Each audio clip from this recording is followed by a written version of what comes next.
should I make a video about? I could do Heaven's Gate. Everyone's done Heaven's Gate, though. Big Bird almost dying in space is a good one. And that's kind of like the start and end of it, and that's pretty much it. Hulk Hogan's imaginary penis. I mean, that's pretty fun. What to do?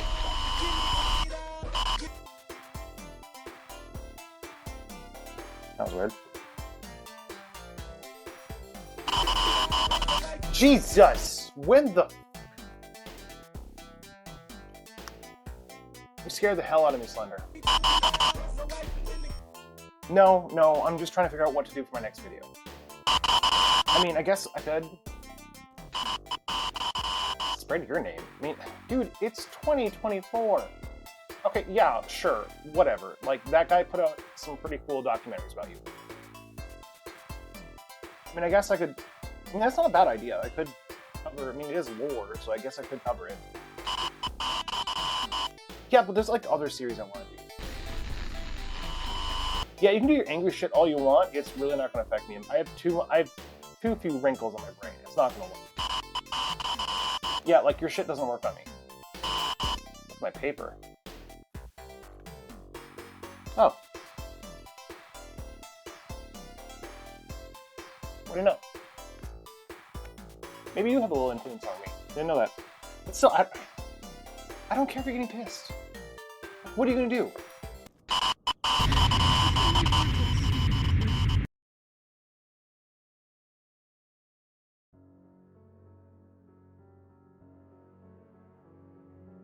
As long as the internet has existed, so have internet campfire stories, or creepypastas. Though the term creepypasta might not have always been around, we've still always had spooky cyber stories. And today we're going to be looking at one of the more popular ones in the last 10 years. We're going to be looking at the progenitor of the Slenderverse, Marble Hornets. Marble Hornets, created by Troy Wagner and Joseph DeLage, was a series of found footage films and ARGs that told a story of a group of friends being haunted by a mysterious entity known as the Operator. In most series in the Slenderverse, they actually don't call the Slenderman by the name.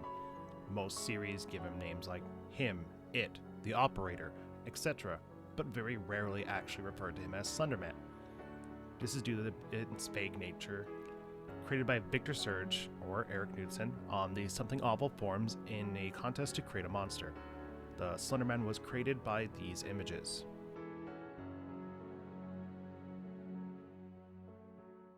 His appearance, motives, habits, and abilities are not generally fixed, but change depending on the narrative. Similar to like a campfire story effect, some versions have Slenderman with tentacle-like appendages coming out its back, while other stories have the Slender having tree-like limbs protruding out its back. Despite the slight differences, the main parts of the mythos remain the same. The monster is usually described as a tall, imposing-looking man around 7 feet tall, arms and legs of unnatural length in a black suit and tie, and the most haunting part is the uncanny valley effect of having no face. In early iterations, he would target young adults and children, usually those who had seen him at first. Proximity to Slenderman usually will trigger some sort of slender sickness, a rapid onset of paranoia, nightmare, and delusions accompanied by nosebleeds or other physical ailments. Common traits of Slenderman is it is generally accepted by the mythos is that he will target those who reach a certain level of understanding or are aware of it. These accounts can vary from person to person, but it almost seems like slender stalking is a contagion or a mimetic, kind of like a virus. The end goal of Slenderman is really unknown. A lot of the times people who have long-term exposure to slender sickness or just his presence sometimes act differently. With the paranoia being cranked up to an 11, it almost seems like they become servants, or as the series has dubbed them, proxies, acting kind of on Slenderman's behalf. We see this in Marble Hornets quite a bit, especially in the beginning with Masky, Hoodie, and eventually Alex. Some people even theorize that Slenderman is possibly an extra-dimensional being, where he is not able to physically influence the world, so he then influences people psychically in order to carry out his will, whatever that may be. And with all these qualities combined, we would end up having one of the most iconic, influential boogeymen in the last 10 years. Now, it's even hard to say where analog horror or internet horror would be if it wasn't for Slenderman. Creating a renaissance in online horror the likes of which we've never seen. However, talking about proxies and Slenderman and the Slenderverse in general, I can't bring that up without bringing up a sour note. I do have to talk a little bit about the Waukesha Slenderman stabbing incident. On May 31st, 2014, in Waukesha, Wisconsin, two girls, Anissa and Morgan, lured their friend Peyton into the middle of the woods and stabbed her 19 times in order to try to appease Slenderman so that they could become proxies and live with him in their slender mansion. Peyton, the goddamn queen that she is, survived. After the stabbing, she crawled back all the way through the forest to a busy road where a cyclist found her. Honestly, if it was me, it would have been game over. Now, while this is a very sensitive topic, I do want to bring up that I'm not going to go too far into it, as I don't feel I'm the right person to really go into this. I mean, you've seen me. But remember, both sides, while there were crimes committed, they are still children, and these are still sensitive topics. And while I do like to cover things and I do like to cover lore, I'm by far not the right person to handle a sensitive topic like this. I feel these girls in general were not able to distinguish between fiction and reality and shouldn't have actually been left alone with media like this. Now, regardless of my opinion, I maintain that Slenderman horror, analog horror, in general is a media that is meant to be enjoyed, and it's meaningful to do so on its own. However, I do understand that the goodwill of many sometimes is outdone by the bad will of a few. And even with that, we can still go and enjoy the art that was created by all these amazing creators in this community.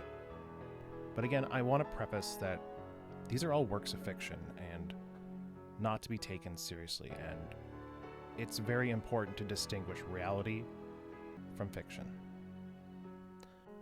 With that being said, let's jump into one of the series that helped put Slenderman on the map. Let's jump into Marble Hornets.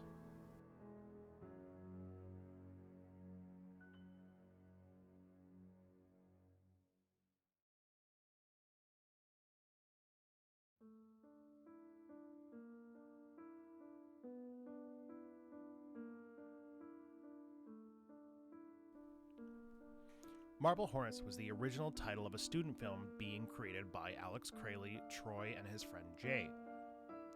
After several production issues, Alex, the director, is noticeably more and more agitated as the filming goes on. Eventually, Alex decides to cancel the project and to burn the tapes. In a normal world, I guess, but I wouldn't burn them.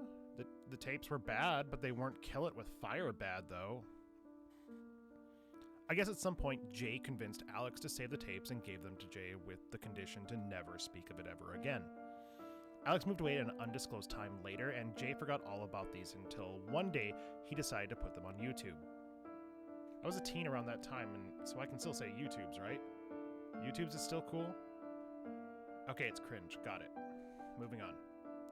Jay added some commentary in the form of white text at the beginning and ending of some of these videos, which became kind of a trademark of the series. Around this time, Jay does notice a couple weird things going on. So, I did rewatch the entire series twice to prepare myself and research this. No, unfortunately, I did not watch the weird CCTV follow-up. Sorry, Troy. So this is going to be a quicker retrospect and dive into the madness. However, I highly recommend this series to anyone who's getting into analog horror. It's an experience, and I remember being around while it was actually still ongoing. I actually got married on the day that one of the entries dropped, and I actually vividly remember that entry as much as I do the video.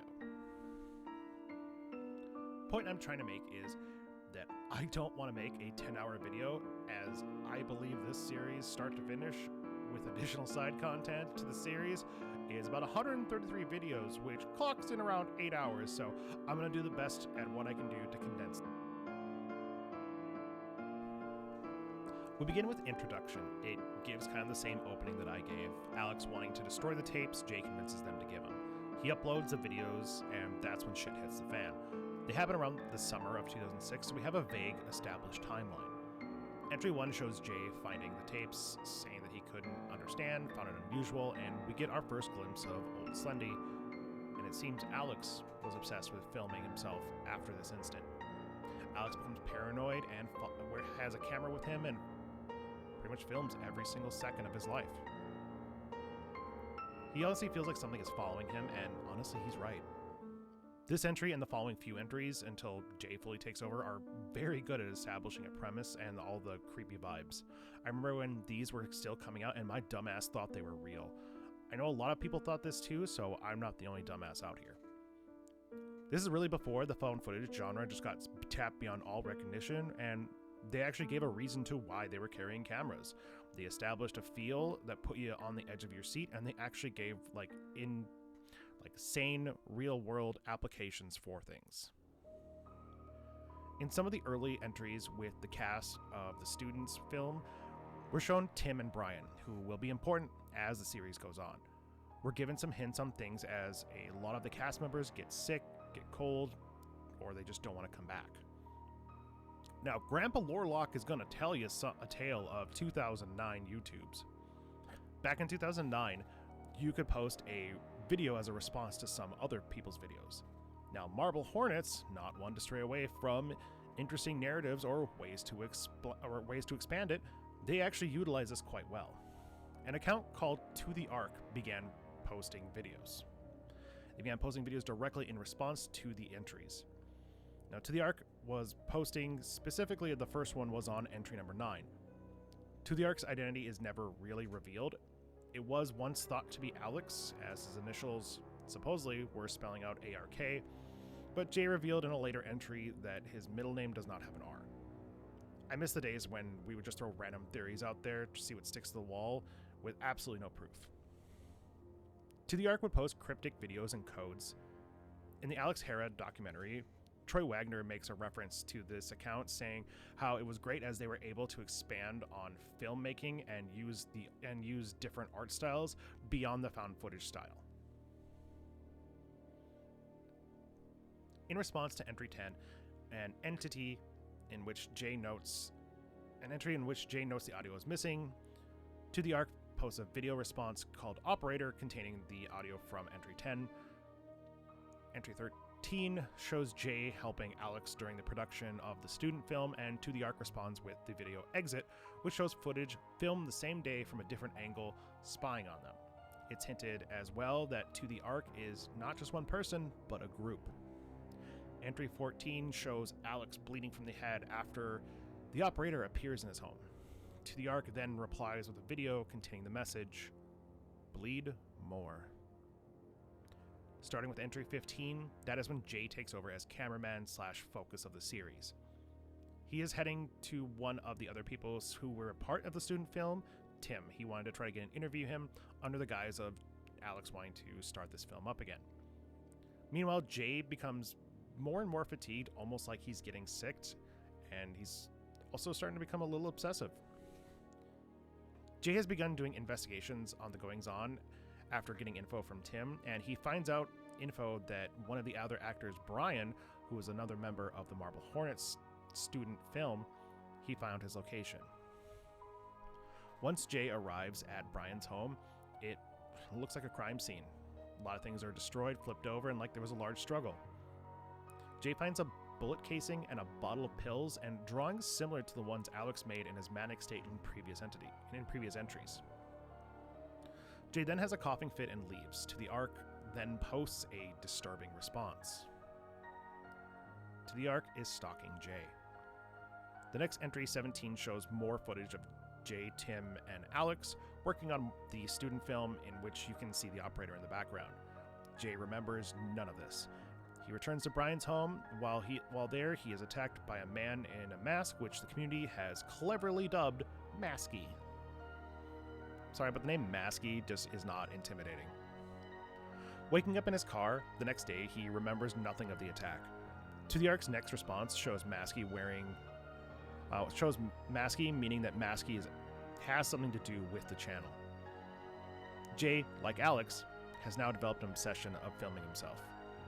Jay shows a tape of Masky watching him sleep in one of the creepier moments of the entire series.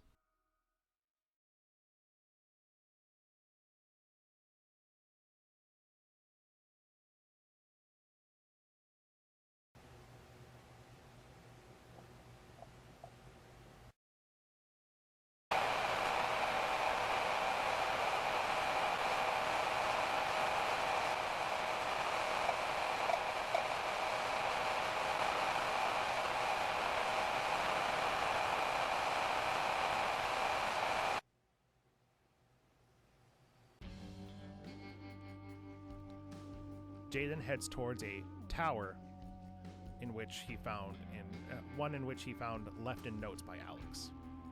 This tower being an old filming location for the student film Marble Hornets. Once there, Jay finds a tape left by Alex.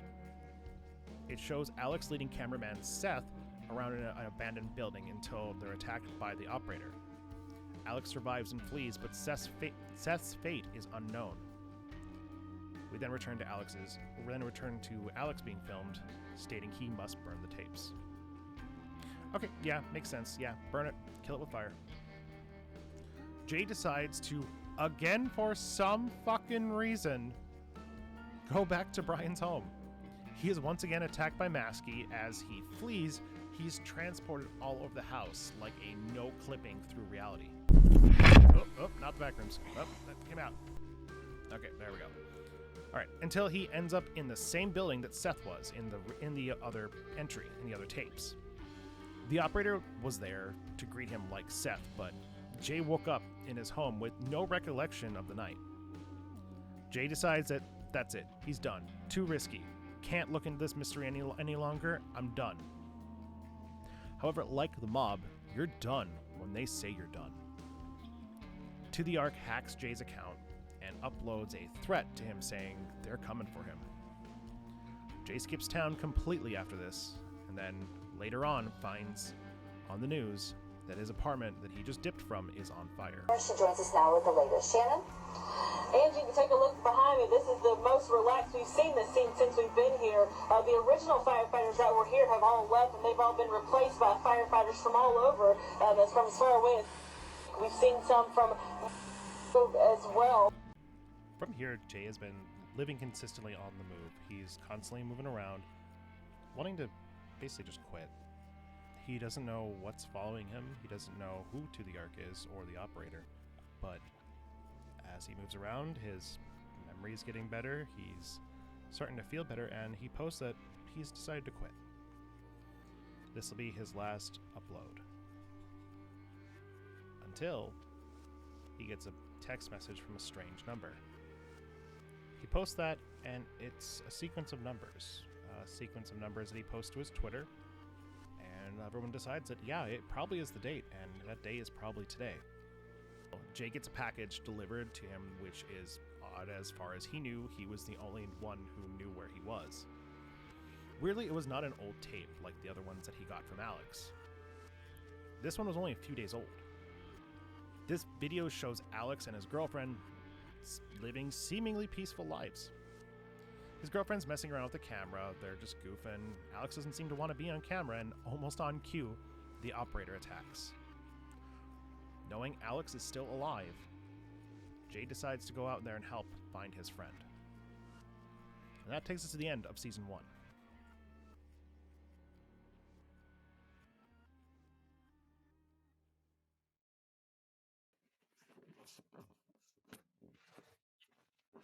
Fuck.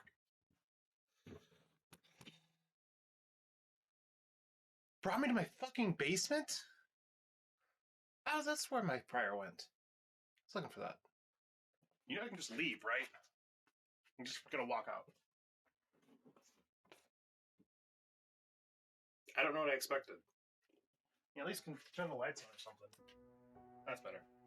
Okay, so guess I'm stuck here until I tell you guys the story of Marble Hornets. So that was part 1. We're gonna be continuing the rest later. Let me know what you guys thought, and help. Send help. Okay, Slender, can I, like, not be in here? Because the acoustics fucking suck.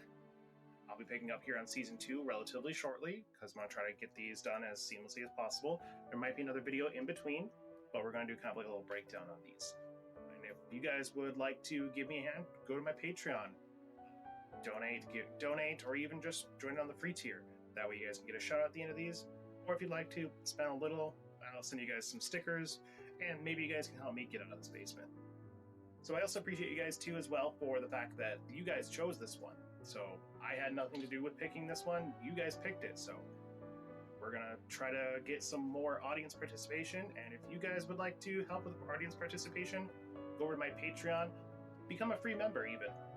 Some of the paid members can suggest them, but everyone is available to vote. And this is all going to be pretty much crowdsourced information.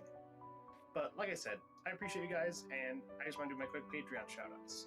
Thankfully, when I was kidnapped, I actually have my notebook. So I'd like to thank Jen, Dane, Royal YGO, Hex, Gooseball. Remember that time in Slayers with the Sea Dragon was a Sea Dragon? Funniest shit I've ever seen. Great reference. Panda Snoots, Meow Bubbles, Robo Sketchy, Olivia Oblivion, and Brittany. I appreciate you guys. You guys mean a lot to me, and hopefully with your guys' help, I'll be able to get out of this basement. I don't know if there's anything down here for me to do my classic outro. But anyway, oh, cool. Ugh. It's probably like 4 years old. Anyway, rather than nothing, I guess. Yeah. Once again, thank you guys.